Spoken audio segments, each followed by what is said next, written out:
Hello বন্ধুরা, কুসুমের ছাগলছানা নিয়ে দেবলীনা ও কাকিমার অন্যায়ের কথা জেনে গেল ইন্দ্রাণী।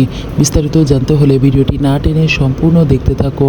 আগামী পর্বে দেখা যাবে যে কুসুম ও ঈশান মিলে দুইজনে দেখে যে তার যে গুন্ডাটা যে ছাগলছানাটা নিয়ে গিয়েছিল, সেই ছাগলছানাটা নিয়ে গুন্ডাটা তাকে মেরে ফেলার জন্য প্রস্তুতি নিচ্ছিল। এ সময় ঈশান যে মারামারি করে এবং মারধর করে সেই ছাগলছানাটিকে বাঁচিয়ে আনে এবং বাঁচানোর পর দেখা যায় যে ইন্দ্রাণীর কাছে প্রমাণ দেওয়ার জন্য এবং কে কে এর পিছনে জড়িত এটা জানার জন্য ঈশান ও কুসুম মিলে প্যাকেজিং করে, অর্থাৎ যে র্যাপিং করার কথা ছিল সেটা করে তারা বাড়িতে পাঠিয়ে দেয়। তারপর দেবলীনা ও কাকিমা মনে মনে ভাবতে থাকে এবং খুশি হতে থাকে যে নিশ্চয়ই এর ভিতরে ছাগলের লাশটা আছে। খুব মজা হবে যখন ওরা দেখবে এবং কান্নাকাটি করবে। তখন দেখা যায় র্যাপিংটা খুলে দেখে যে কুসুমের ছাগলছানা। তখন কাকিমা অবাক হয়ে যায়, ভাবে যে কিভাবে এটা সম্ভব, বেঁচে থাকলো কিভাবে ছাগলছানাটা। তখন দেবলীনাও চলে আসে। দেবলীনা বলতে থাকে যে তোমাকে দিয়ে একটা কাজও হয় না, তুমি একটা গর্দভ, তুমি কি করলে এটা? তুমি কি পাগল?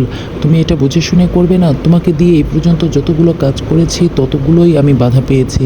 তখন কাকিমা বলে যে আমি তো অনেক টাকা দিয়েছি এবং মেরে ফেলার কথা ছিল, লাশ পাঠানোর কথা ছিল, তাহলে কি হলো কিছুই বুঝতে পারছি না। কিভাবে কি হয়ে গেল, আমার মাথার উপর থেকে যাচ্ছে।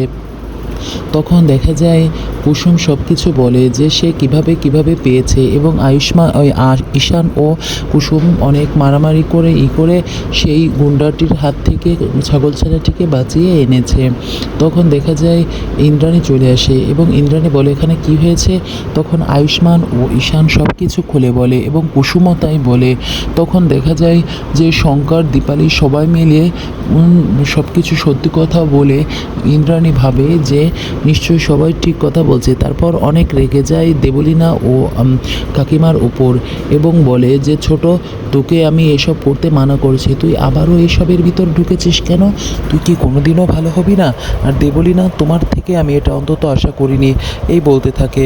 বন্ধুরা, পরবর্তী নতুন আপডেট ও ধামাকা জানতে হলে আমার চ্যানেলটিকে সাবস্ক্রাইব করে লাইক, শেয়ার, কমেন্ট করে পাশে থাকো।